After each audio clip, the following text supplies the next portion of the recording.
This podcast is brought to you with limited interruption by Rudy Luther Toyota. Whether looking for an exciting brand new Toyota, a certified pre-owned vehicle, or getting quality routine maintenance and service for your vehicle, Rudy Luther Toyota is the place to go. Rudy Luther Toyota, the southeast corner of 394 and 169 in Golden Valley.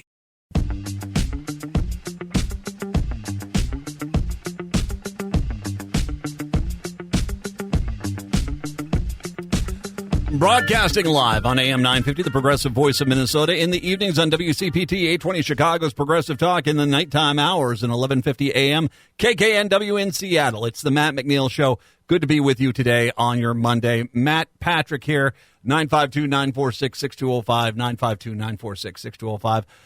Patrick, how are we today? Doing well. 3 NFL victories for all of our affiliates this past weekend. There we go. It's nice to see. I had the kicker from Chicago. That dude got me a ton of points. Thank you very much, Chicago. I appreciate that.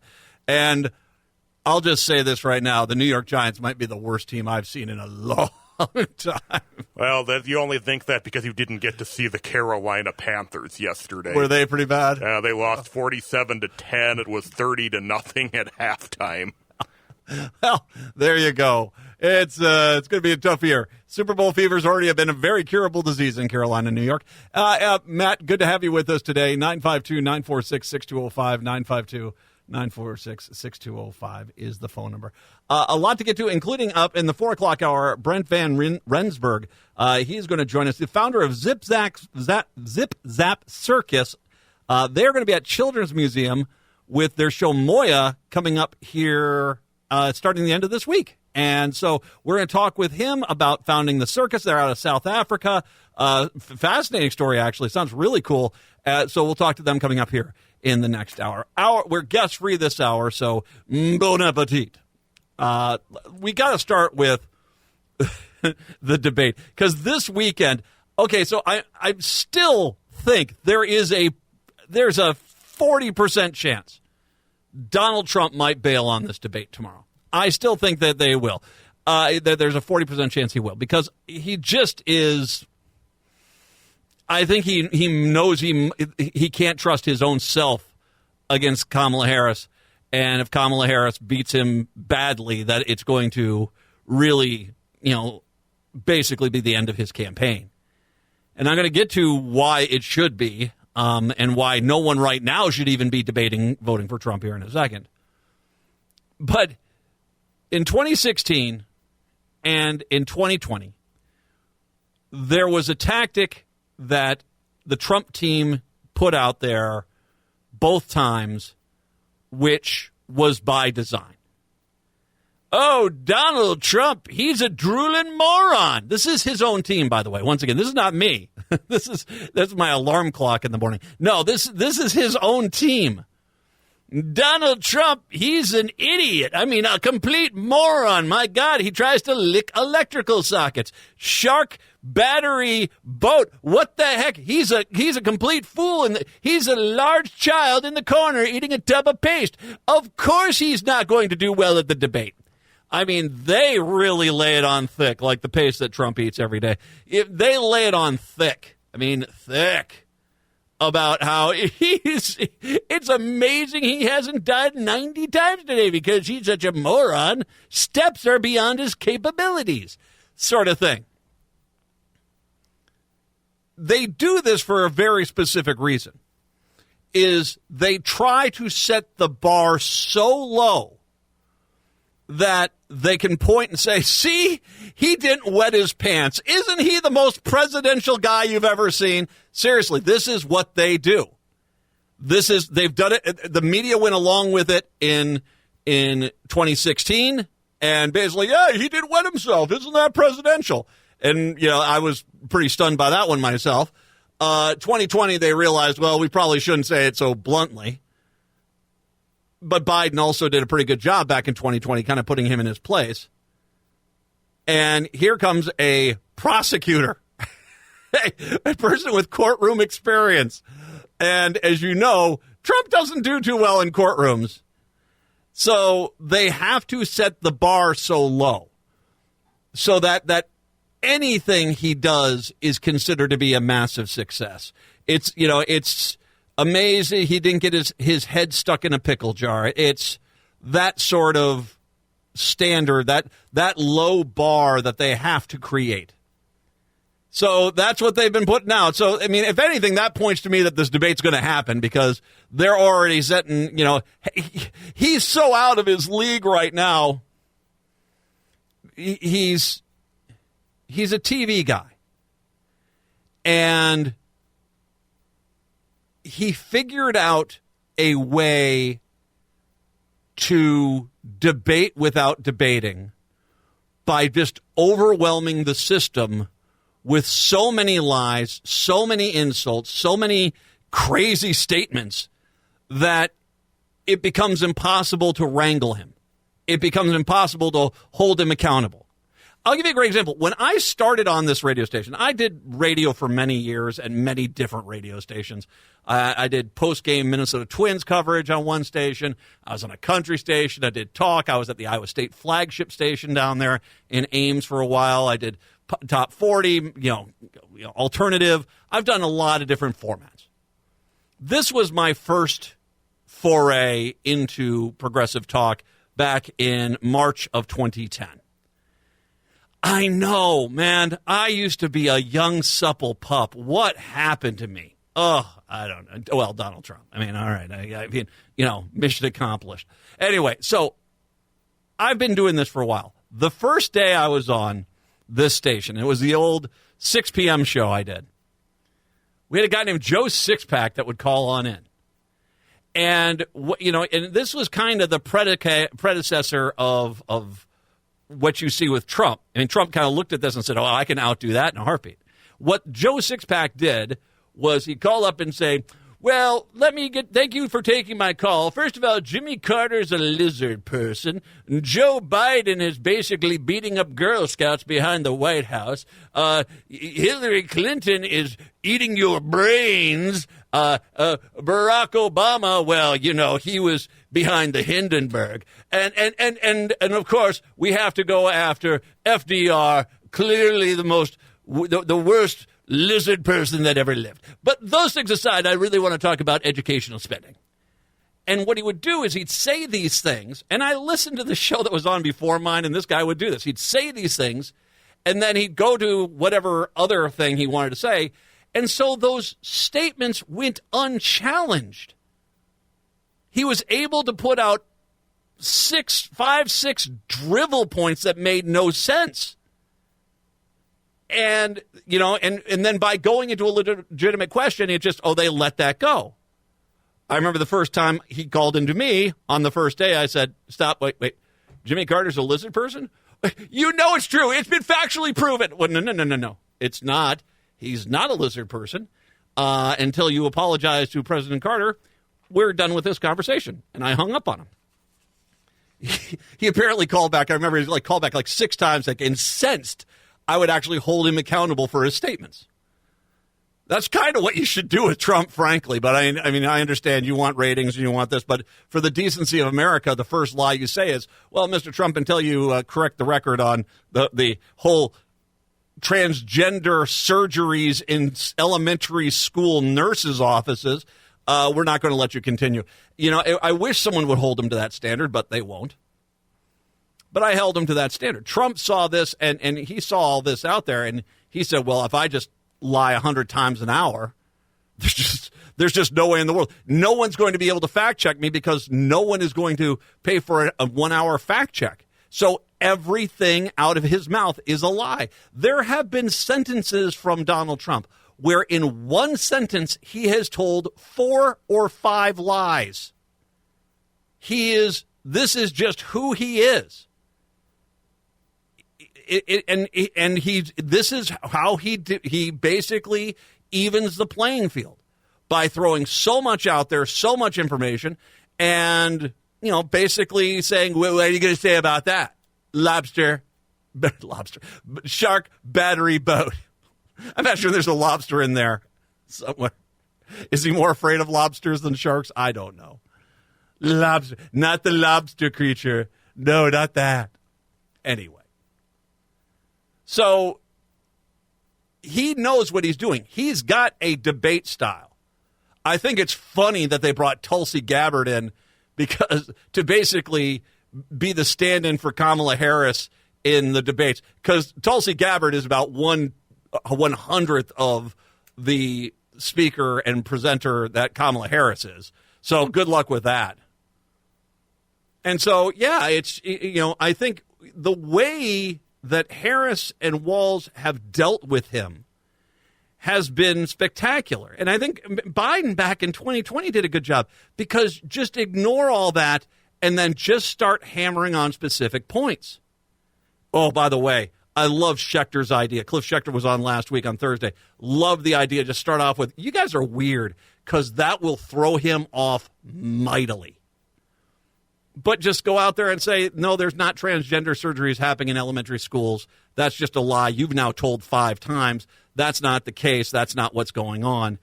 And, just tie him to Project 2025. By the end of that debate, you could easily just get him constantly, once again, I don't know why you keep saying that the Project 2025, which I was so proud of, up until the fact that Joe Biden left the race, is somehow my baby. You guys are just wrong and lying. Make him get him like that, because then he has nowhere to go. What is interesting is how bad he is. His campaign itself is really on a precipice. He's got to hold together whatever he's got left right now, and that means there isn't going to be anything from this guy that is going to be substantial or informative. He's going to lay out his dictator regime, what he wants to do there. And the reason he's doing that, and this is stuff that he's all said, it's not going to be anything new and original. It's this stuff because the base is all he has left. Now, I got to tell you, the peeling away of moderate Republicans has been pretty intense. And I know at least 10 Republicans who have told me, I will not vote for Trump this time. They either did the first time, they did the second time. They just said, no, I'm not. This is Project 2025. This is not good. A few Republicans told me when they saw the signs, mass deportations now at the Republican convention, that was it for them. That this is, okay, no, this is not what I want to see. But this is where they're at. So he's got to basically reaffirm the MAGA lunatic fringe. And so this is all this is going to be about. Expect a lot of lies, expect a lot of this, but also don't accept this argument that he is ill-prepared. This is his third debate. He has the same strategy. I have faith Harris will put him in his place. But when they start saying, isn't he great? No, he's not. He's a horrible human being. And I got proof of that when I come back. It's the Matt McNeil Show. 'Cause you gotta show up if we're gonna blow up. Come and hold your torches in the sky until we light up. No matter what they told us, nothing's gonna hold us. It's the Matt McNeil Show. Nice to have you with us today. 952-946-6205. So, I told you no one should be voting for him. I guess this. If you're a billionaire and you you just want more billions, and the Republicans have said, I'm going to get you that, I get that. I mean, I can understand that. If you're a racist pig or you're a bigot, yeah, I get that. I get why you like Trump. that's kind of a straight line A to B right there. I get that. If anyone who is sane, like any Republican in the suburbs, any rural Republican that isn't a racist or a billionaire, I don't get you guys. Because if you're paying attention at all, this guy is an absolute threat to our existence. And I get it. You think to yourselves, well, I don't care if he rounds everybody up. He ain't going to round me up. That's always so funny. It's such a surprise when they come to the door, isn't it? Oh, it is. It is. Sir, you and your family are under arrest because your son decided to go to a meeting of the campus Democrats on the college. Well, I don't like him. Well, it doesn't matter. You're all being rounded up until we can determine which ones of you are Democrats and which ones aren't. That sort of thing. Funny story. It will be a hoot. Oh, and nothing speaks family values than you disavowing a child because they were locked up because they basically listened to a Barack Obama speech, and I can't believe I'm about to disown you. Family values. Once again, Republican Party. Anyway, I don't get why any of you guys are voting for this guy. He truly is a horrible person. Rolling Stone, holy God. And by the way, Rolling Stone, still, pound for pound, one of the best journalist outlets out there. Not only fun music stuff, hey, Ice Spice. Yeah, sure, all over that action. But their political reporting still is some of the best. Trump was slamming his fist on the Resolute desk and once again calling for blood. It was the second year of his presidency, and Trump was seething about gang members and drug lords. He wanted to see their bodies piled up in the streets. Specifically, he sought a series of mass executions with firing squads and gallows, and certainly without the quaintness of an appeals process to send a chilling message about the scope of his power. Let me repeat that. And I get you guys are saying, hey, you get the drug dealers and stuff. Well, without a trial, without anything, just basically, you're going to accuse someone of doing it and then open up the gallows. And by the way, if there's ever anything about American history, and world history for that matter, that really needs a little bit of revisiting in regards to wow, that was horrible. It's public executions and how people used to cheer. Guys are sick, man. Sick. That's MAGA. Forget about courts. Forget about lawyers. Forget about anything like this. Yeah, we're just going to presume they're guilty and then just shoot them and leave their bodies piled up as a message. Okay. Trump, who had taken office against America, basically screaming against American carnage, wanted to create some of his own. The violent fantasy became an obsession, according to a former Trump administration officials. The 45th president brought up the topic so often during the early years of his presidency that one former White House officer tells Rolling Stones they lost count. Blanking, kill them all, Trump would say, an eye for an eye. Other times he'd snap at his staff, you just go to kill these people, invoking the brutality of a dictatorial regime that Trump wanted to emulate. He added, other countries do it all the time. For Trump, the spectacle was crucial. He had a particular affinity for the firing squad. He says one of the former White House officials, he'd say, they need to be eradicated, not jailed. Administrator officials privately refer to this demand as Trump's American Death Squad era. Well, here comes American Death Squad era Part 2, Electric Boogaloo. Comparing it to the drug war bloodbath carried out by Filipino strongman Rodrigo Duterte. The sources stole much of Trump's circle, requested anonymity in order to speak candidly about the sensitive conversations. The mass executions were not a feature of Trump's term, is a credit to the American justice system and the more sober-minded government officials who were unwilling to be complicit in the mad schemes. These aides and advisors typically put the president off, making vague promises to look into the idea long enough to let Trump's tyrannical tantrums blow over.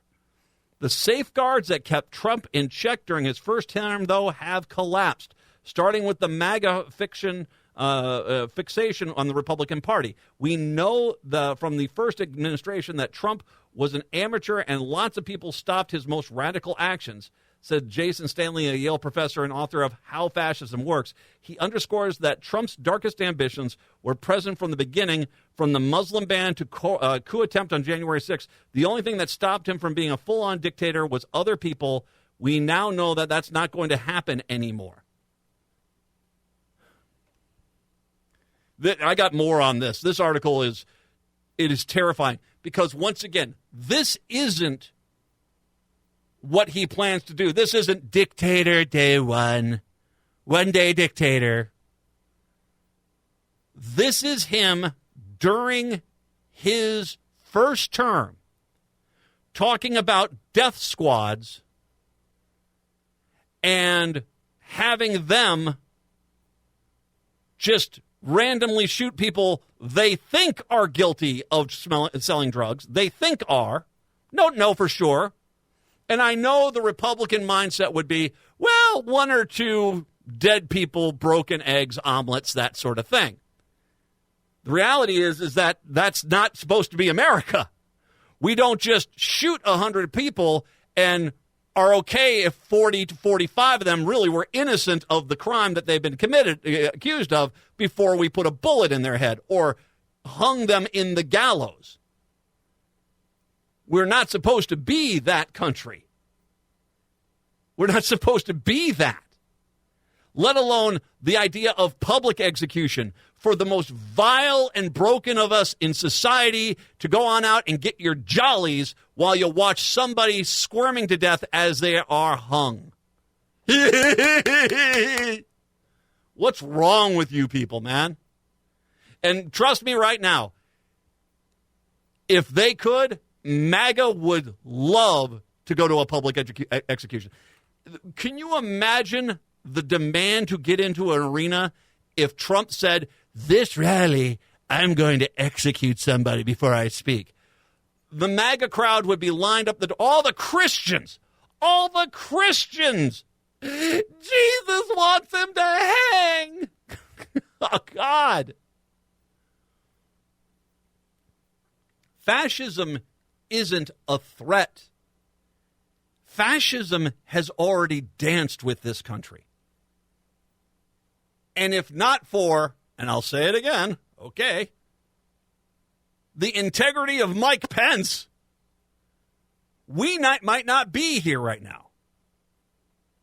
We could be in a very different world if not for the integrity of the Republican governor of Maryland and the Democratic governor of Virginia at that time saying, I don't care what the federal government is. Our National Guard troops have authority to go into Washington, D.C., and we're going to do it.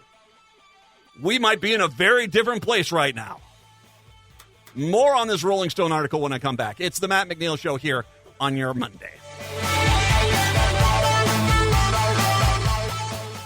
I'm a hog for you, babe.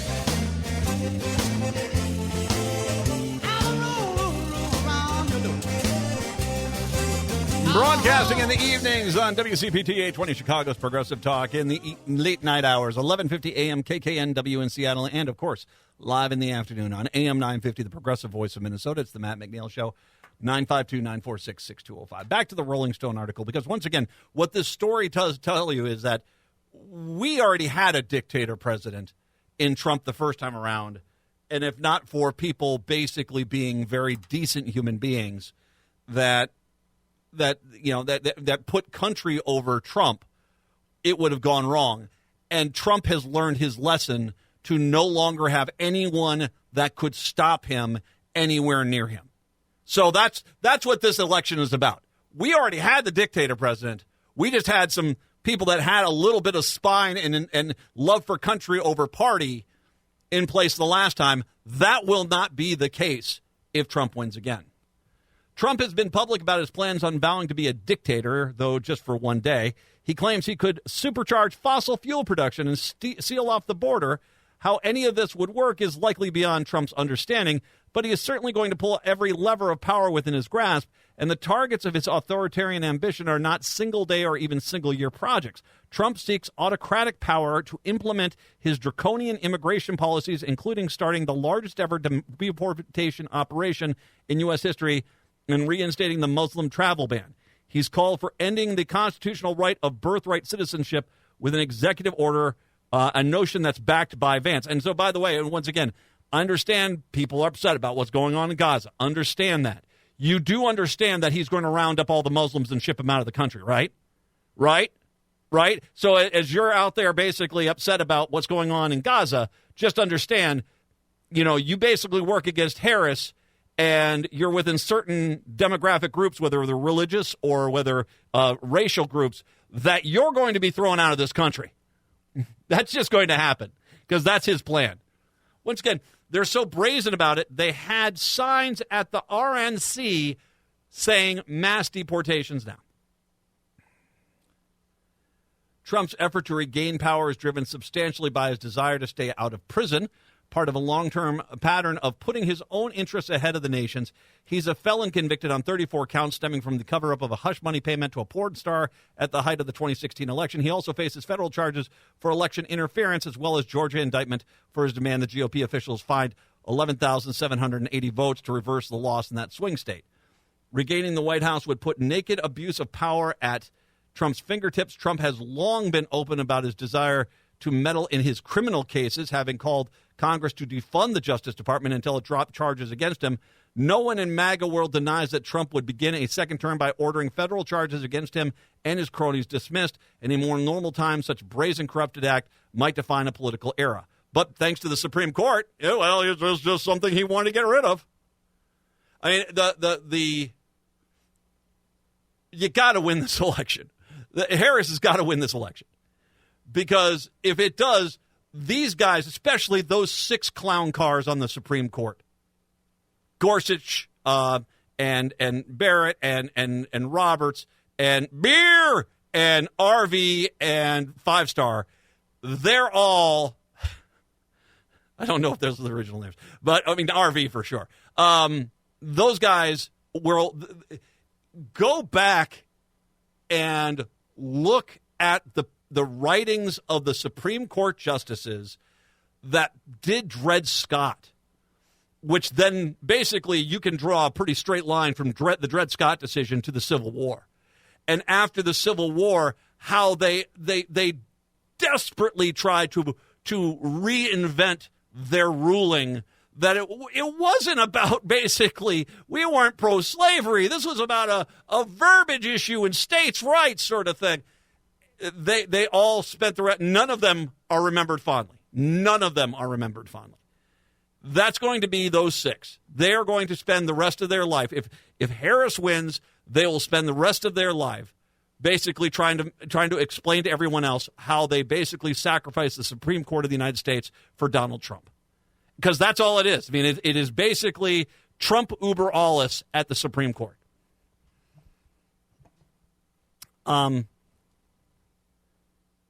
Trump's tightrope walk to keep out of prison is a hallmark of autocrats. Trump has also already threatened to turn the Justice Department into a vehicle for retribution for what he perceives to be unjust political persecution for election interference, hush money payments, as well as if you're alleged mishandling of classified documents. He has posted on Truth Social, for example, if you go after me, I'm coming after you. Trump has long blamed Biden for all of his legal woes, despite the president's handoff approach to the various cases against him. Trump has vowed to appoint a special prosecutor to go after Biden and his family for what Trump describes as bribes, kickbacks, and other crimes, insisting justice will be done. And reminder, if they do this, they're going to find charges. They're going to find what they need in a kangaroo court system, because that's what happens. If you are a dictator, you're autocrat wannabe, and you say, I'm going to hold, I don't know, let's go to Germany. You're going to hold all the Jews accountable. What you start doing is basically manufacturing fake charges against the Jewish people to steal all their stuff and round them up and put them into ghettos and all that sort of thing. And you basically fix the Supreme Court saying, well, yeah, we can't find anything wrong. That is dictator 101. So guarantee you they'll set up the scarecrow as the new judge, and it doesn't matter if they've done something right or wrong. They're going to find the evidence they need to justify it, because they just have to feed their base. And then they'll have a public execution. And then every MAGA person will be trying their hardest to get into execution 2027. It's going to be awesome. That is who these people are. This is who these people are. Don't you dare look at me and say, Matt, you're being a little, there's a little hyperbole here. There's a little exaggeration. No, there's not. This is already who this guy is. And if you don't think that MAGA won't go along with basically, I think that guy's a Democrat. Round him up, let's take him out back and shoot him in the head. That's where they're going with this. That is where they're going with this. Oh, and by the way, Let me tell you something, Republicans. You think the hunt for Democrats is going to be intense by this crew? They are going to find every Republican who ever badmouthed Trump, and they're going to make them suffer even more because they will burn. You were supposed to be loyal. They are coming after you. So if you ever were at a Christmas party, or you made a comment on a Facebook post or something of that nature where you said, I don't necessarily agree with Trump, you should be scared because they're going to round you up too. And I guarantee you the punishments they want for you guys for betraying them are a lot harsher. Yeah, this is the United States of America we're talking here, people. This is the USA. It's some scary stuff. Trump associate and former counsel to the Senate Judiciary Committee, Mike Davis, who's been talked up for a top post in the new Trump administration, said in a recent podcast if he were selected as acting attorney general, he'd carry out a 3-week reign of terror before getting chased out of town with my Trump pardon, pledging to indict Joe Biden, Hunter Biden, James Biden, and every other scumball, sleazeball Biden.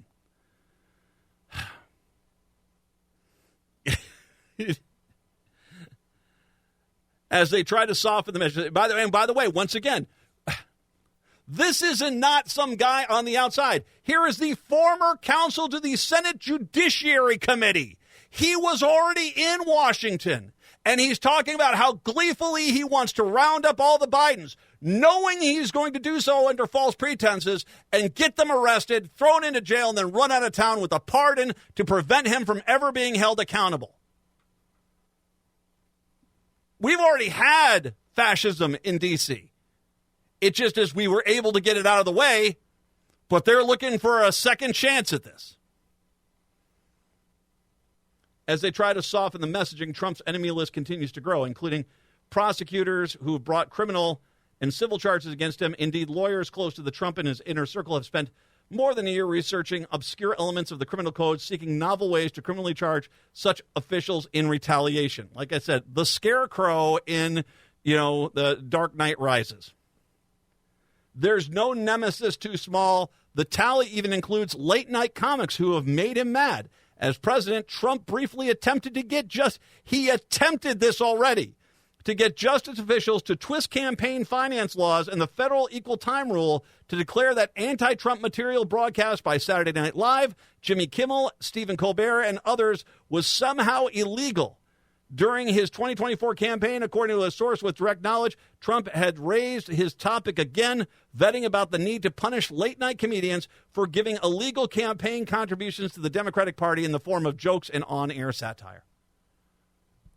Let's go back to the first thing I mentioned, which is him saying, I want you to start taking every drug dealer and shooting them. No trial, no lawyer, just shoot them or hang them, mass executions for public viewing. You don't think that he won't do this to them? I mean, this is freaking V for Vendetta, if you've ever seen that movie. It's absolutely spot on. V for Vendetta. Arresting Stephen Colbert or Jimmy Kimmel or the cast of Saturday Night Live. And Lorne Michaels, your attempts to basically try to cuddle up to the Republicans for years, yeah, that's paid off well for you, hasn't it? You don't think for 1 second that they won't go do this? They dream. MAGA dreams of this. Dreams of being able to go on out there and I'm going to arrest Colbert and haul him off the stage. I want to do it. Citizen's arrest. March him out back of the theater. Line up the shooters. You think for 1 second I don't understand what's up for play here? You don't think I'm going to be on the top of some people's lists? Please, I get threats all the frickin' time. But now they're threats with a president who has no reins on him at all.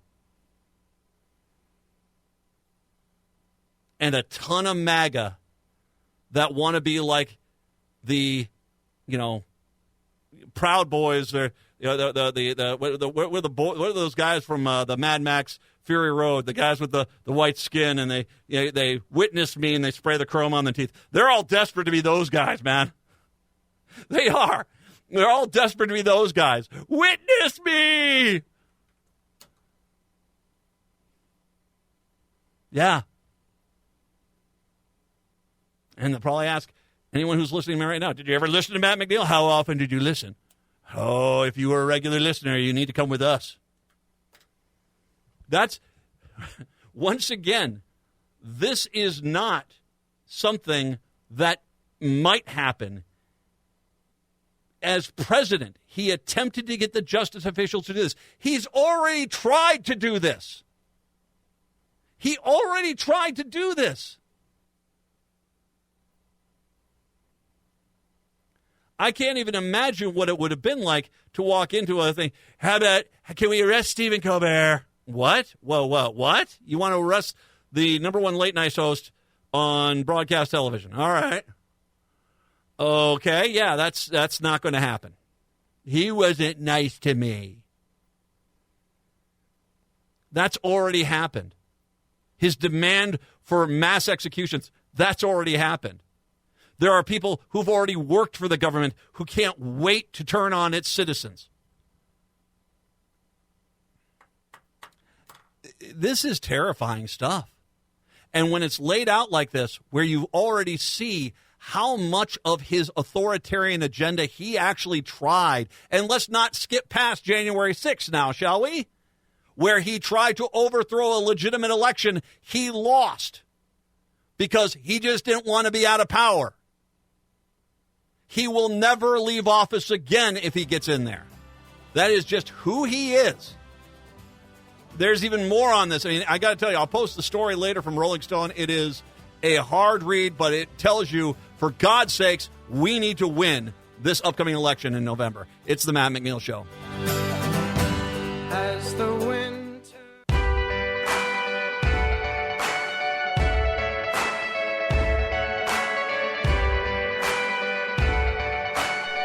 The Matt McNeil Show on your Monday. Nice to have you with us.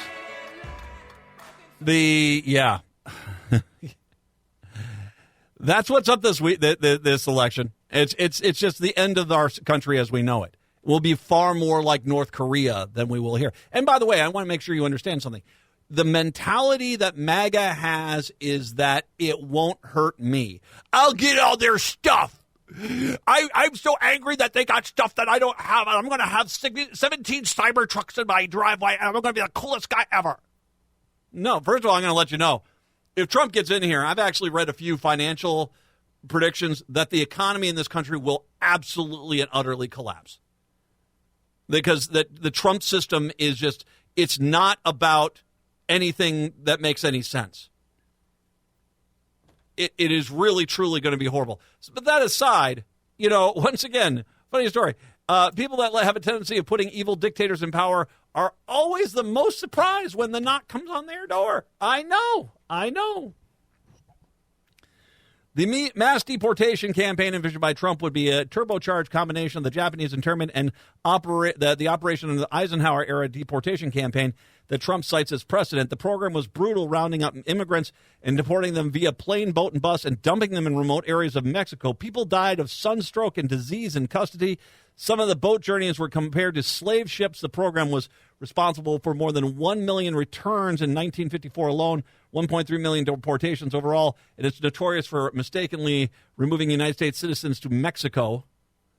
Stephen Miller, perhaps Trump's most openly authoritarian deputy, has promised that Trump will unleash a vast arsenal of federal powers, including deputizing the National Guard from red states to carry out, not the ones from the blue states, mind you, to carry out the most spectacular migration crackdown, which Miller describes as pure bliss. Other Trump allies like Davis have described the program with delight, promising the forced removal of American citizens' children. We're going to deport a lot of anchor babies, their parents, their grandparents. We're going to put kids in cages. He said it's going to be glorious. And once again, babies in cages. We've already seen this play. He was already authoritarian back then. It just is we had enough people in place to stop it. They are vowing to get rid of all the safety checks. Trump has already sought to use military against the protesters. In 2020, he clashed with then Defense Secretary Esper about deploying troops and using live bullets against racial justice protesters in the streets near the White House. Trump asked, can't you just shoot them in the legs or something? Wow. This is, once again, this isn't what he's going to do. He's already said and done these things. Can't you just shoot them in the legs or something? When top officials balked carrying out large-scale call-ups of National Guard to suppress a nationwide, Trump rated them as blanking losers, insisting none of you have any backbone. Reminder, then they went and got prison guards to beat up all the people in the street so he could go up and hold a Bible upside down in front of a church. That same year, Trump deployed federal agents to quell civil unrest in Portland, including elite tactical units from the Border Patrol that dragged protesters into unmarked vans. Like many aspiring autocrats, Trump is a threat to families seeking to impose government power on personal choices without repercussion. He's proud of his success in overturning Roe v. Wade, which led to state-level near-total abortion bans affecting millions of women.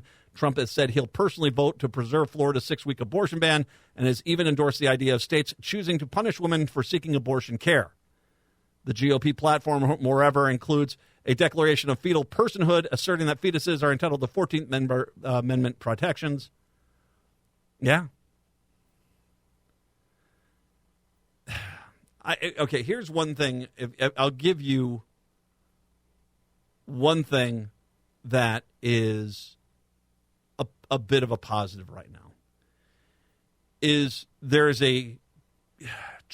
is a mistake Republicans make that when it comes to stuff that the free market sometimes is a better option, and it's a tragic mistake. Hospitals, prisons, education. We can go down NASA, for God's sakes. We can go down the laundry list of things where they have taken federal money, government money, and spent instead on private contractors, and that outsourced all of this, and it's ended up being a nightmare. How long till we get those guys back from the space station? Oh, that's right. It's going to be next year sometime. Good luck there. The problem that Trump has had with his campaign, now, once again, this isn't government spending, but it's campaign spending, and you usually keep your campaign in-house. They outsourced a lot of the voter activation stuff, and it's gone horribly badly for them. Republican Party officials are increasingly worried as Trump's campaign voter turnout operation in battleground states is smaller and being built later than it needs to be, according to The Guardian. Where was the numbers here? That was, oh yeah, here we go. The Trump campaign told The Guardian in response to a desire for more people on the ground, it already had 350 staffers in battleground campaign offices. But by comparison, Harris's campaign has 370 staffers just in Pennsylvania, the battleground state widely considered to be the most likely to decide the election. So they're saying we got 350 staffers nationwide. Harris has got 375 staffers in Pennsylvania alone. When you outsource something like this, part of the problem that you have is that the executives of the company you outsourced it to want their cut first. They want their Christmas bonus. They want their salary guaranteed. And so it's after all that money is spent that they'll start doing this. And right now, they're like kids in the candy store. They're being given massive checks, and there's really no oversight coming from the Trump campaign. That's why this is bad. If there is a sign of hope, we are talking about Donald Trump, one of the dumbest human beings that's ever lived, trying to pull this off. And his whole entire stupid family. They're the ones that are trying to pull this off. And if everyone does, like Michelle Obama said, and if you see something wrong, well, then do something. You need to volunteer. You need to donate. You need to phone bank. You need to door knock. You need to vote. And trust me when I say you need to find every person you know and say, are you ready to vote? Do you know where you need to vote? The state's Secretary of State's pages on most states will tell you where and how to vote. Get out there, get voting, and work your ass off this election cycle because, yes, democracy is on the line. We had a brush with it once before. We do not want to go down this path again. Chicago, Seattle, talk to you tomorrow. Minneapolis, St. Paul, Hour 2 up next.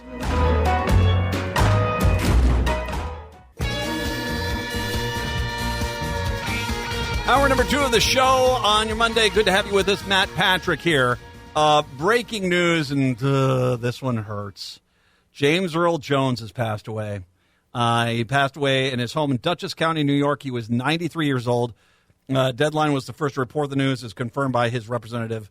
Prolific actor, of course, Darth Vader in Star Wars. Of course, The Lion King as well. A lot of great roles. Field of Dreams, one of my favorite movies. And, yeah, just such a great role in that. Oh, man. James Earl Jones passing away, 93 years old. 93 years old. 952-946-6205. 952-946-6205 is the number. Zip Zap Circus is coming over to the Children's Museum, and they've got a new presentation that is called Moya. It starts here September 12th, so just in a few days, runs through October 20th. Joining me right now to talk a little bit about this is the co-founder, artistic director for Zip Zap Circus, has over 45 years of circus experience. He began the trapeze act in Europe, worked in the United States. He returned to South Africa in 92 to start Zip Zap. Zip Zap has performed in numerous celebrities and dignitaries globally, and he is kind enough to bring that here to Minneapolis, St. Paul. Brent van Rensburg is kind enough to join us to talk about the upcoming presentation. Brent, thank you very much. I appreciate the time. Thanks very much for having us on. Have you? I'm going to presume you're on a national, worldwide tour going around. Is that? Or are you just coming to Minneapolis, St. Paul for this? Are you touring around? No, not at all. This is a dream that's been a long time in the making. Zip Zap's been around for 32 years. We've done 38 international tours with the students, but it's always been our goal to start a professional touring show. So this is our first leg of the world tour, starting out in Minneapolis with 54 performances. And the show Moya is actually based on a story of the lead character in the show. Actually tells a story about a kid who grew up on the streets of Cape Town and found his way into this crazy circus school called Zip Zap and became, one of the family, the Zip Zap family, and made his way to the world stage. So the lead character is playing his own life story, which makes Moya, which means spirit in Zulu, makes it quite special. So, yeah, we're really, really, really excited about opening night here. Speaking of special, I've read a little bit about you and your history here. I want to start off, I want to talk a little bit about yourself. Trapeze artist, generally not one you see on what do you want to do in life on the high school checklist. How did you yourself get involved in the circus initially? Well, when I was a little kid, there was a local YMCA in my neighborhood, and there was a flying trapeze rigging in the back, but it was only for older guys and girls. And so I used to hop over the fence, and they used to chase me away and I guess they just got tired of chasing me away. So when I was about 10 and a half years old, they started teaching me flying trapeze. And by the time I was 13, I told my mom, as soon as I get a chance, I'm dropping out of school and I'm going to become a trapeze artist. And 2 years later, I left South Africa and started my career as a flying trapeze artist in Europe. Yeah. And you worked how long did you work in Europe for then? Well, we started out the first 4 years with a big flying trapeze act. It was at that time it was the biggest and youngest flying trapeze act in the world. And then we went to 82. I came to the States, until 86.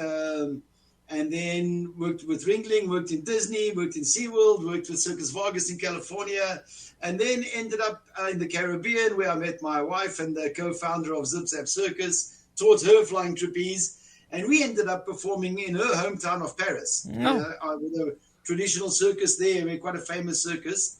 And and I said to her after the season, I said, come on, I'll show you my home, my place of birth, which is Cape Town, South Africa, and just for 6 weeks. And we went for 6 weeks and stayed 32 years.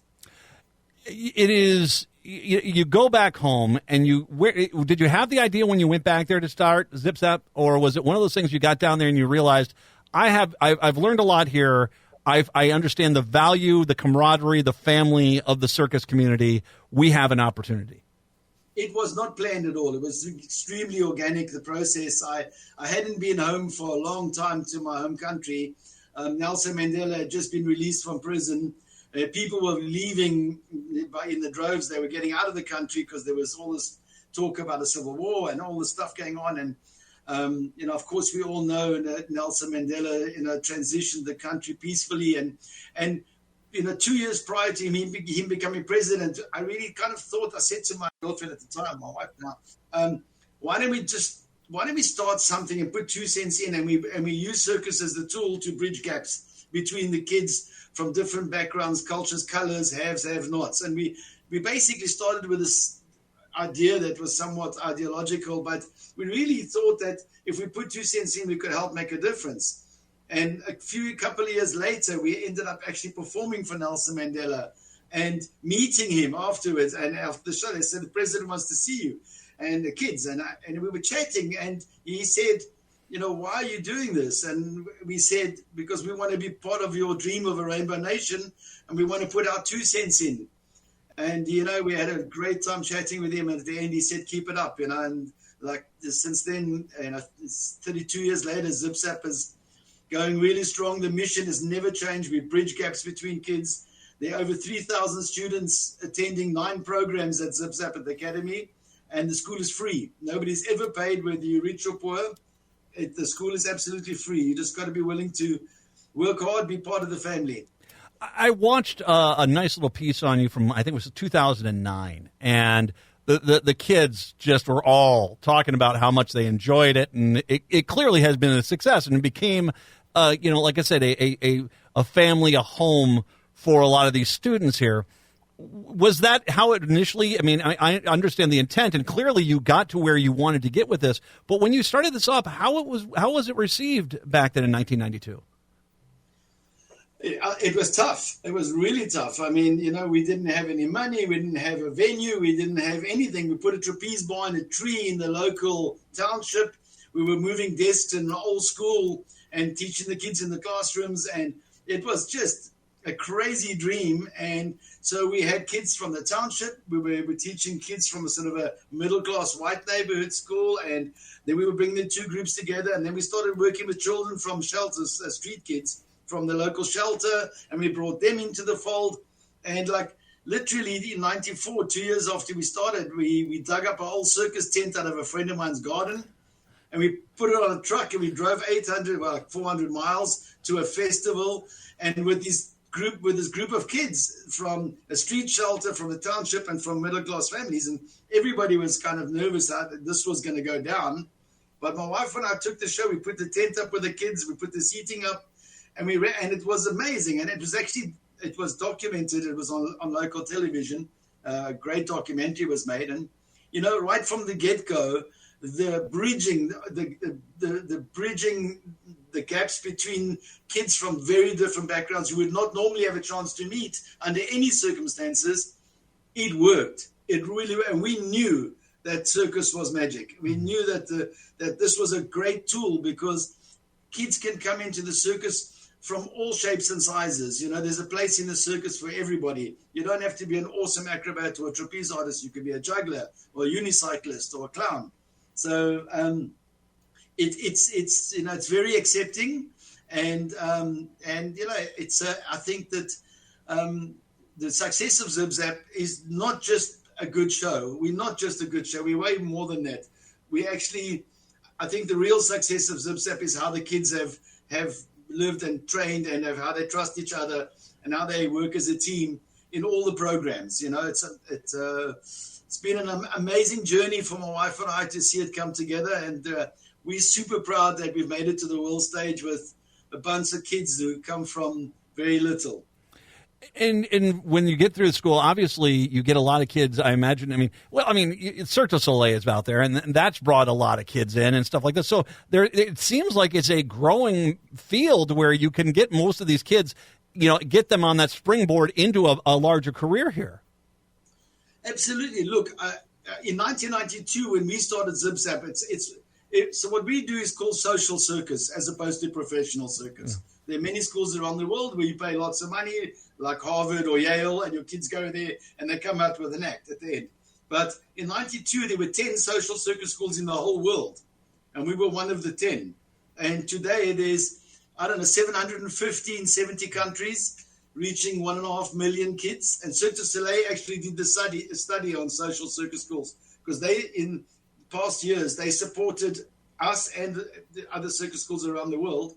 So they did a really in-depth study, and we're very proud to say that we were one of the pioneers of social circus in the way we did it. We were the first school to work with children living with HIV in partnership with Doctors Without Borders. We did a lot of firsts, completely free. It's great to know that we've been part of a journey that's made such a difference to so many kids around the world. And I can just look at the kids there in these interviews I've seen, and you're having success. And whether they stay in the circus realm or they just go on to something else, you're setting these kids up with such a great foundation. I mean, there are very few success stories as good as yours, my friend. I mean, you really seem to have hit the Grand Slam home run.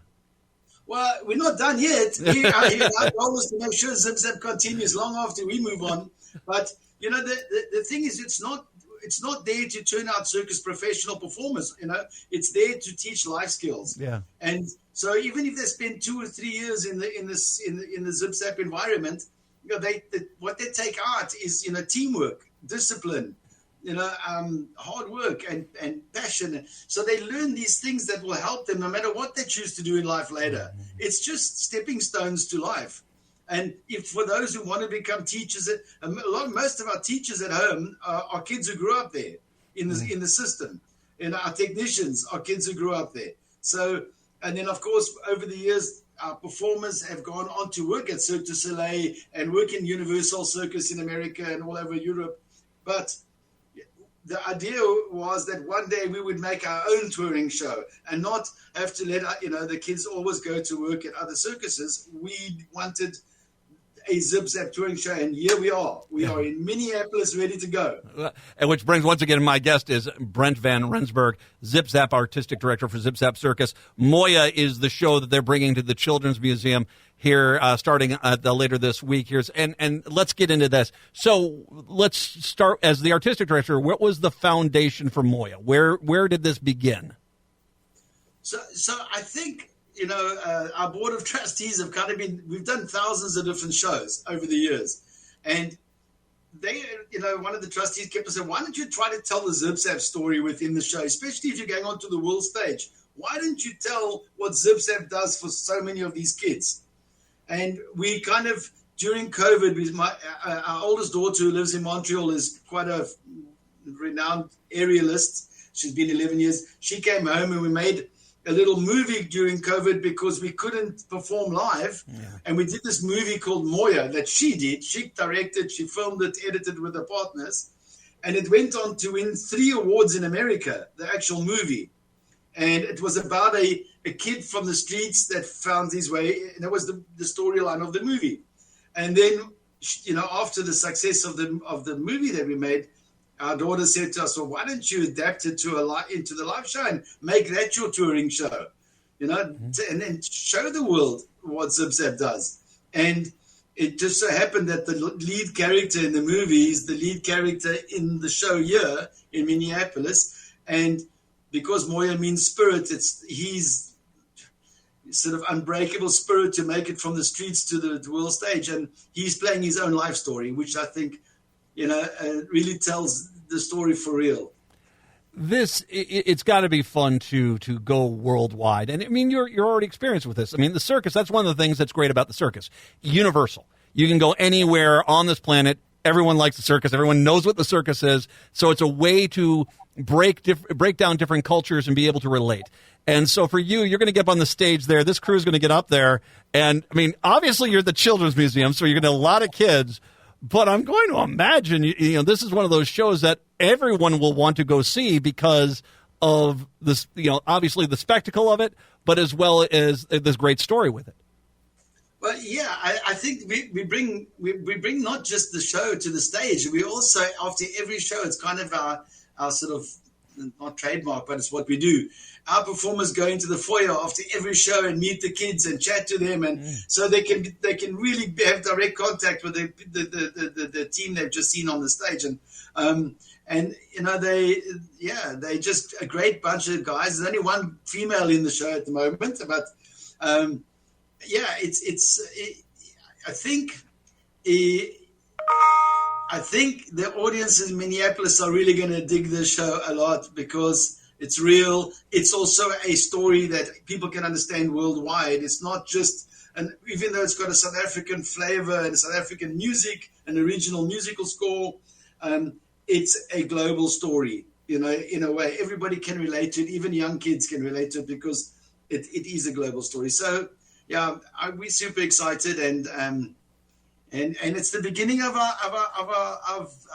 the world stage. So, it's funny when you have ideas and dreams and visions, and when they come together, it's super exciting. And we've had a few over the years, but this has been like a really major step forward for Zip Zap and the whole organization.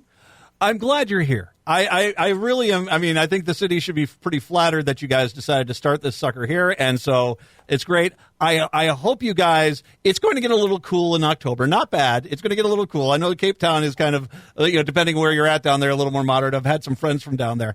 But I'm really glad you guys are in the city to kick this off here.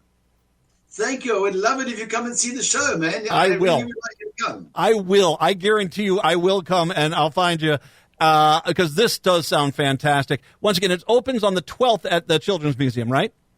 Correct. All right. I'll put out links to everything a little bit later at the Children's Museum. Moya is the name of the show. Brent van Rensburg is the artistic director and the co-founder of Zip Zap Circus. Brent, as thank you very much. This sounds fantastic, and welcome to Minneapolis, St. Paul. Thank you so much for having us again, mate. See you soon. See you soon. We'll take a break. Come on back. It's the Matt McNeil Show on a Monday.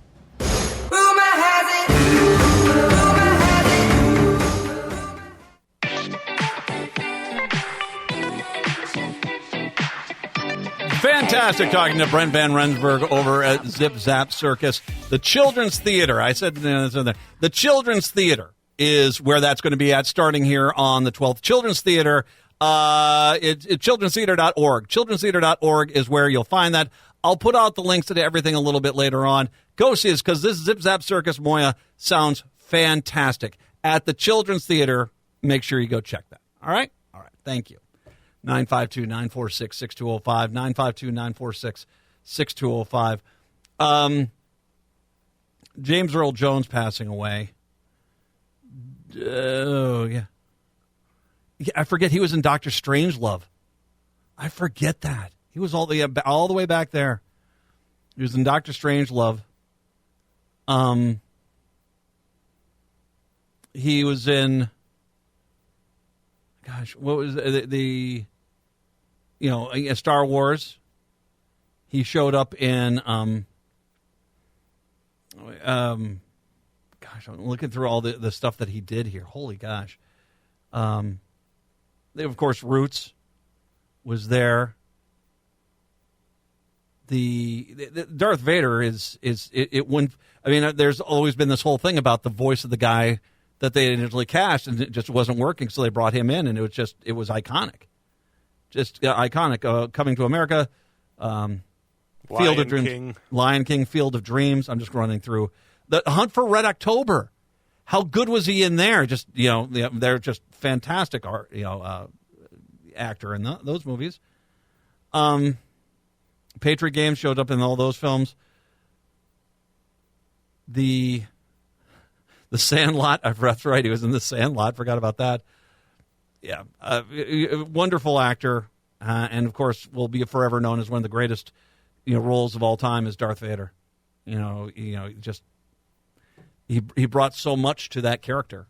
952-946-6205, 952-946-6205. And yeah, I want to get into there's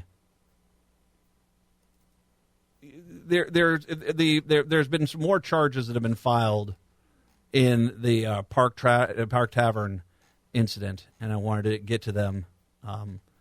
Hennepin County Attorney's Office Monday announced that after receiving additional evidence, it has amended the charges against Stephen Bailey, 56, to include 2 counts of third-degree murder of connection with the drunken driving crash at Park Tavern that killed 2 people.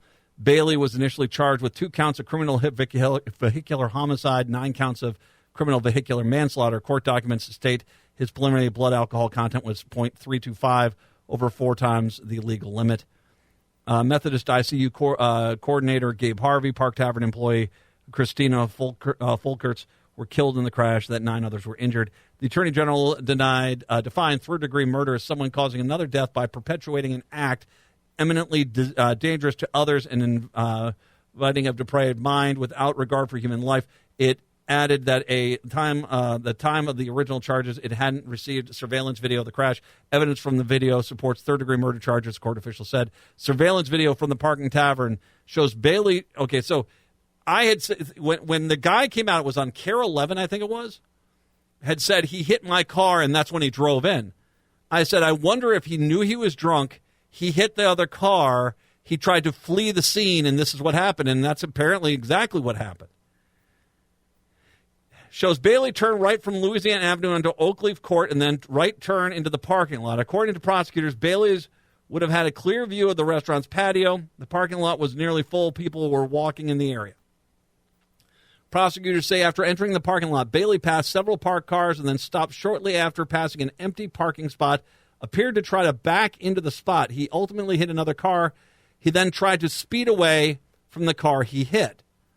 As he sped through the parking lot, surveillance video showed an SUV turning into the area, Bailey swerving to avoid it. He hit the rear driver's side door of that vehicle without slowing down, continued to speed towards the patio, according to court officials. He accelerated past the 2-lane parking lot and 11 empty parking spots before plowing through a metal fence into the patio. Bailey's vehicle hit several occupied tables and several people. Prosecutors say he kept driving through the full length of the patio without braking. The car didn't slow down until it hit several boulders and came to an abrupt stop. I mean, I have been on that patio. He went through the entire freaking patio, not once stopping. Hennepin County Attorney's Office said it asked Park Tavern not to release the footage of the crash due to the ongoing investigation to allow victims and their families to watch it privately in the time and manner they choose. There was also a story today out of the this was in the Reformer, I believe it was, talking about lax drunk driving laws that contributed to the lethal St. Louis Park crash. Last week, a driver with a blood alcohol content more than 4 times the legal limit crashed his vehicle into the patio of the restaurant at St. Louis Park, killing 2 people and injuring 9 more. News that the driver, Stephen Bailey, had 5 previous drunk driving convictions on his record has put increased scrutiny on the state's drunk driving laws. Those laws are more lax than the national average, according to a 2020 report by Mothers Against Drunk Driving. Minnesota scored 2.5 out of 5 in the group's scorecard, less than the nationwide average of 3.2. Minnesota must strengthen its current drunk driving laws to require ignition interlocks for all convicted offenders with a blood alcohol of 0.08 or greater and allow for sobriety checkpoints, the group noted at the time. Unlike some other states, Minnesota also does not permanently revoke licenses for multiple drunk driving infractions, according to the Star Tribune. That's led to some repeat offenders legally driving despite racking up dozens of convictions. There's this then stat that they put in the Reformer. About 610,000 Minnesotans have DUIs on their records, according to the Department of Public Safety. That is 14%, or basically 1 in 14 licensed drivers. Let me repeat that. 1 in 7 licensed, I said 1 in 14, 1 in 7 licensed drivers, 14% of the state's population. 1 in 7 licensed drivers has a DUI in the state of Minnesota. 1 in 7.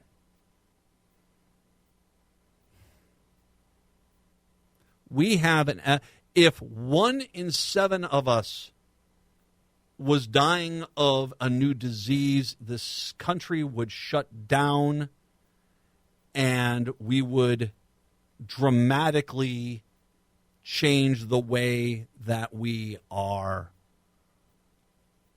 do things. We would do anything in this world to stop this. This happens. I imagine most of you are like myself. I never heard that number. 610,000 Minnesotans have a DUI. 14% of all people that drive in Minnesota. 1 in 7 licensed drivers. So if you're on the highway right now, if you're driving home, you're on 35W, 94, 35E, look around you. Because of those people near you, just of 7 vehicles, you are one of them. If you don't have the DUI, one of the people in the 6 vehicles around you does. That's crazy, man. If you ever need more evidence that this is a very serious epidemic we have, and we need much harsher penalties than we have right now. Yeah. I want to make sure I note something here. This guy that killed the 2 people at Park Tavern. Let's say he hadn't, that one SUV hadn't made that turn. So he backs in, hits the other vehicle, and he speeds off. Goes home, sits at home. 2 days later, after the police have the time to review the Park Tavern tape, they get the license plate number of the vehicle, they find the guy, they go to his house. He's sobered up, and he said, I didn't realize I'd hit somebody, and I drove away. There wouldn't be any, basically, this would just be an insurance issue, even though this guy was at a 325 when he hit that car.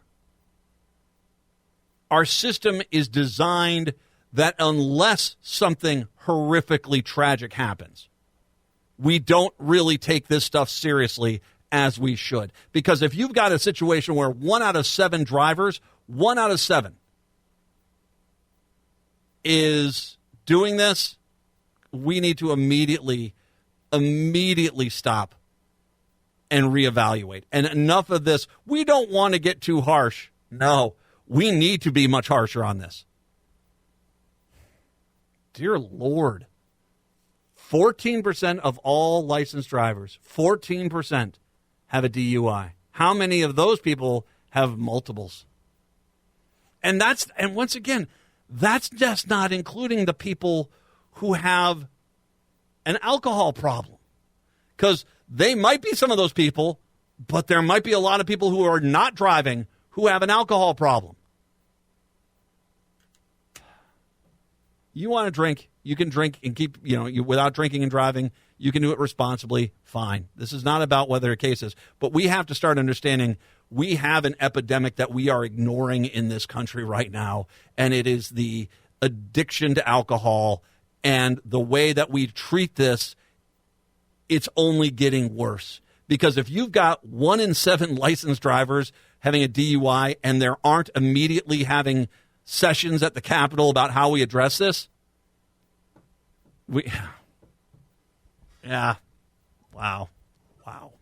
952-946-6205, 952-946-6205. We'll take a break, come on back. It's the Matt McNeil Show here on your Monday.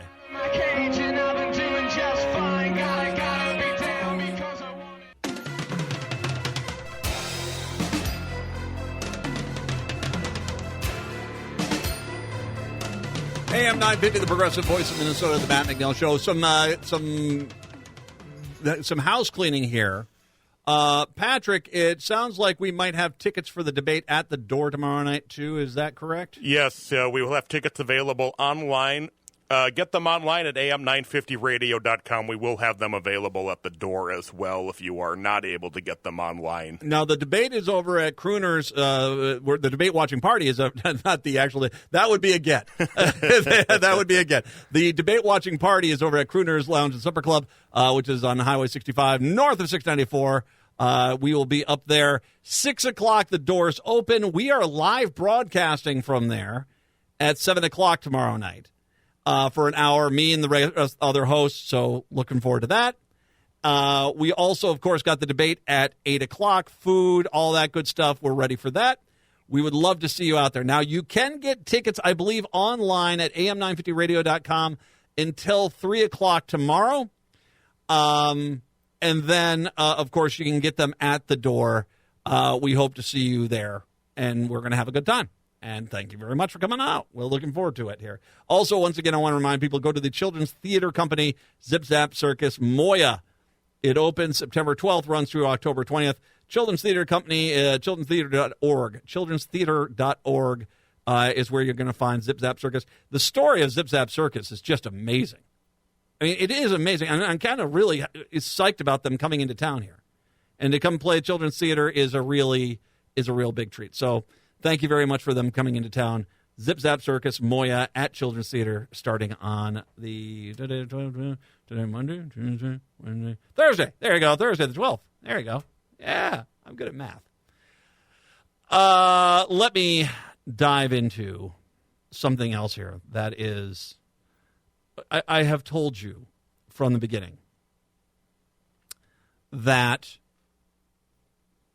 you cannot trust Republicans. That no matter how, and I said this probably the beginning of this year is when I first said this, that this year you're going to get a lot of Republicans coming to your door in Minnesota who are going to be like, I don't know why you guys think we're such extremists. I'm really an independent thinker. And they're going to pretend that they are on your side, because this is the Republican mentality, is get power, pass the extremist agenda as early as you can, then as you get into election season, downplay it as, I didn't really want to pass that, but I didn't really have any other options. I'm really a moderate independent thinker. There is no person within the Republican Party that's an elected official today that's an independent thinker. They are not. They are told what to do, what to think, how to do it.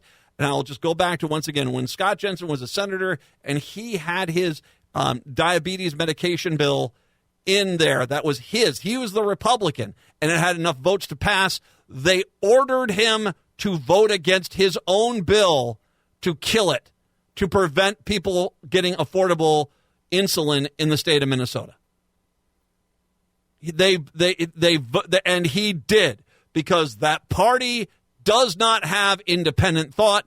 It does not have individualism. You are doing what MAGA world wants you to do, what the billionaire donors to Trump want you to do. That is what they are. And it is trickled down to the state level. And you cannot deviate from that. Anytime in the last 30 years, any Republican has deviated from that, what has happened? They have been run out of the party. Because party is uber alles within the Republican Party. That is who they are. Doesn't mean they're going to try. You should not trust them, because they're lying, and they're hoping you're dumb enough to buy their lies and get them into office. Let me give you a great example of this. The Republican candidate for the open house seat in District 35B told supporters at a campaign kickoff event in April, not of 4 years ago, this April, a few months back, that he would support an amendment for the state constitution to restrict abortion, according to the event audio obtained by the reformer. I would get behind that in a heartbeat if it had any chance at all to win, said Steve Pape, P-A-P-E, an engineer and Vietnam veteran from Coon Rapids. He told the event attendee who asked about it. Pape identifies as a local social moderate and studiously avoids any mention of abortion on his campaign website. Funny! Once again, in April of this year, he was for banning abortion in the state of Minnesota. But now, on his website, I'm a social moderate. He also hasn't spoken about the topic in interviews with conservative or mainstream news organizations, a tacit acknowledgement that the issue could be fraught with one of the state's most narrowly divided districts. In 2022, outgoing DFL rep Jerry Newton won it by 232 votes. But in April, Pape said that he is strongly 100% pro-life, and that abortion is an issue that motivated him to run because he feels like one knife cut of 1,000 to kill America. The contrast between the event remarks and his public silence on the issue underscore the degree in which Republicans are now playing defense following the U.S. Supreme Court Dobbs decision that led to abortion bans around the country. A majority of Americans oppose the Dobbs ruling, and Republican standard-bearer Donald Trump has recently made conflicting comments about his abortion views. He says he would vote against the bill in Florida. That's where he's at.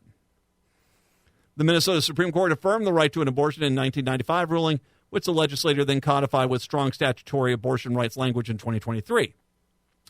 Pape noted that any significant restrictions would likely require a state constitutional amendment. We would have to surmount that problem, not saying it's not possible, but I'm saying that a whole lot of pro-abortion people need to go die or leave the state.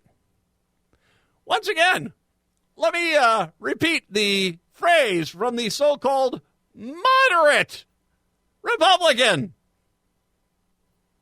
Not saying it's not possible, but I'm saying that a whole lot of pro-abortion people need to go die or leave the state. This was in April. This was in April of this year. April. Not 5 years ago, this year. Surveys show about 2/3 of Minnesota say abortion should be legal in all or most cases. I want nothing more than go back when we were 20 years ago, Pape said, but it's not an easy path. Given the difficulties of changing the Constitution, Pape has said more incremental approach might yield more favorable results in an anti-abortion Minnesotans. It's going to take literally decades to chip away at until we get it back. If a referendum isn't possible, what's the next best thing we can do? How can we inch ourselves closer to the goal, he asked. We literally need to process going where we start pushing it back, and if you push it back, one brush fire at a time. Pape speculated that an abortion ban after 21 weeks gestational age might have the best chance for passing. What if we were just say we're going to change the law so instead of getting an abortion right up until the day the baby's born, which does not happen, we could say that only have an abortion up to the 21st week, which is about halfway, nothing beyond that. Abortions after the 28th week of pregnancy are vanishingly rare. When they do happen, they're typical as a result of tragical medical complications. Abortions moments before birth do not occur. So-called partial birth abortions have been illegal in the United States for more than 15 years. And no, there aren't babies being born who are then being aborted. That would be called murder, and that has not happened.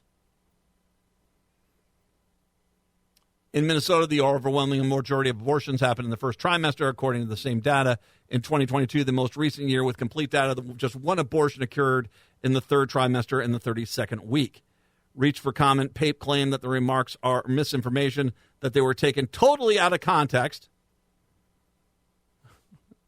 Okay, all right, Pape, what I want you to do is tell me the context of this line.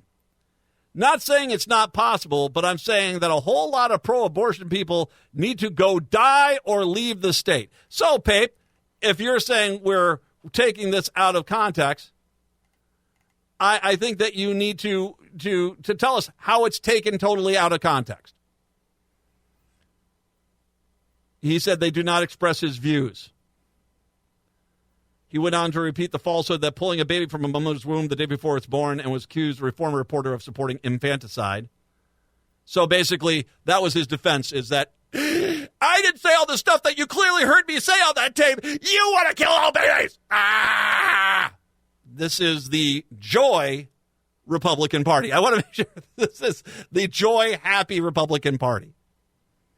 They're psychopaths, man. They're all freaking crazies. Unbelievable. That doesn't happen unless mom's going to die. But I guess that in your Christian world, mom dying is a just price to pay. I guess. I don't know. What is wrong with you people? After being sent the audio of his remarks, Pape did not deny he made them, but said, I do not recall making the comments voiced in the recording. He added, as the legislature, I'll work to support mothers and support life. Sure you will. Sure. Once again, I want you to tell me how a whole bunch of us need to go die or leave the state. How did we take that out of context, dude? How did we do that? The DFL candidate in the race, Coon Rapids City Council member Carrie Rarauer, which we've had on the air before, said, my opponent wants to drag us back 50 years, not just 20. I will never stop fighting to ensure women maintain their rights in Minnesota. Yeah. That is a... I told you.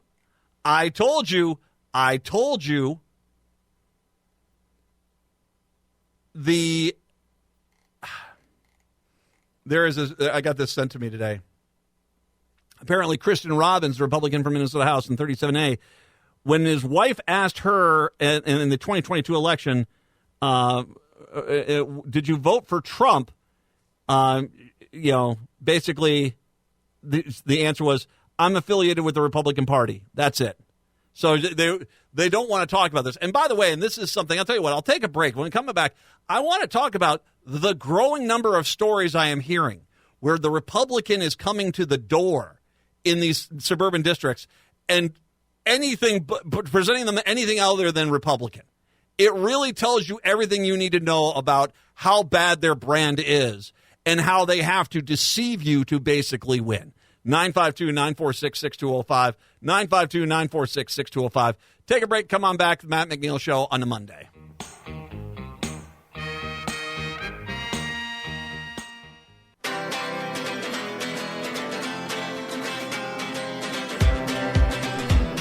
AM 950, the Progressive Voice of Minnesota, the Matt McNeil Show.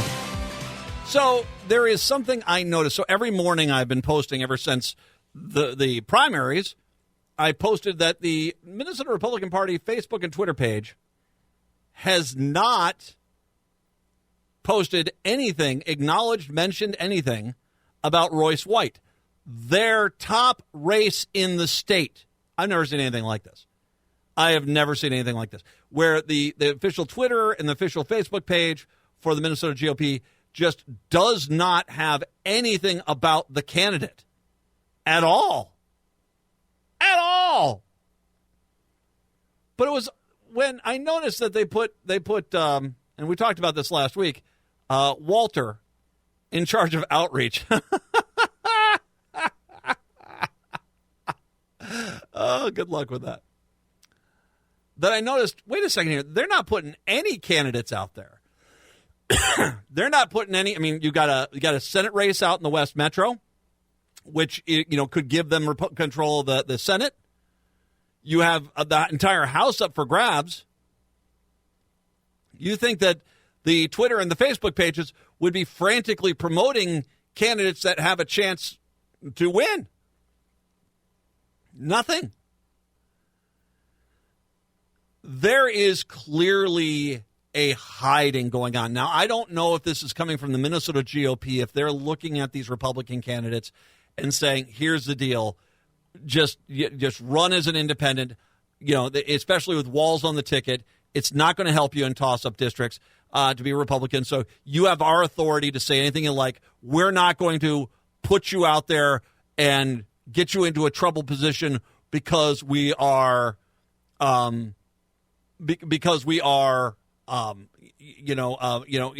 associating us with you. We're not going to do that to you. You're on your own. Don't worry about it. Will be the case. Or did the candidates come to the Minnesota GOP and say, hey, I want to list Republican, but, if I go into a lot of these neighborhoods, I'm getting doors slammed in my face. So can you not mention me at all? We're going to try to do this as I'm this independent. And mind you, should be noted that they Republicans, it's pretty clear that they were running fake pro-marijuana party candidates in a lot of these races to try to take votes away from the Democrats. Now that they really can't do that anymore, that's not really working anymore, thank you, Democrats, for making marijuana legal, that all of a sudden it's, now it's on their own merit. So they've got to present themselves as these independents. I have heard, so not only do you have the Republican Party not really promoting anything, especially any of the toss-up metro area seats on Facebook or Twitter, they are frantically as well when these Republicans go door to door. I am hearing so many stories right now of a Republican, and the people's like, well, how do you know they're hiding? They're coming to the door, and the people are educated voters. They know who the Democratic candidate is. They know who the Republican candidate is. So the Republican comes to the door, and it's like, I'm Betsy Smith, and I'm the independent candidate running for this district. And they're like, independent? I didn't know there was an independent. And aren't you running as a Republican? I'm an independent. No, but you're the Republican endorsed candidate. I'm an independent. No, they're not. This whole Pape story kind of gives up the ghost. They're lying to you. All of these Republicans, when they try to sit there moderate, they're independent thinkers. I don't go with the flow. I'm not going to do what they tell me to do. They're lying. Scott Jensen had to vote against his own diabetes insulin bill that was going to pass in order to kill the bill because he was told to do so by the Republican Party. There is no independent thought within this party anymore. None. None at all. So, any kind of, this whole thing, this is where they're at. They have to trick people into voting for them. And I got to imagine that it's fierce down in places like Rochester and Mankato, maybe not the core of Duluth, but around Duluth maybe, that they're in the St. Cloud area, that they're because that we'll pick up those seats. We'll try to pick those seats up. But even there, their brand isn't that good. It is amazing. I have never seen a party and its candidates run away from each other so fast in a presidential cycle. I can just tell you this. It's not going to help. But once again, this whole Republican Party is a mess this election cycle. Native Roots Radio is coming up next. Have a good one. We're back on a Tuesday. Till then, see ya.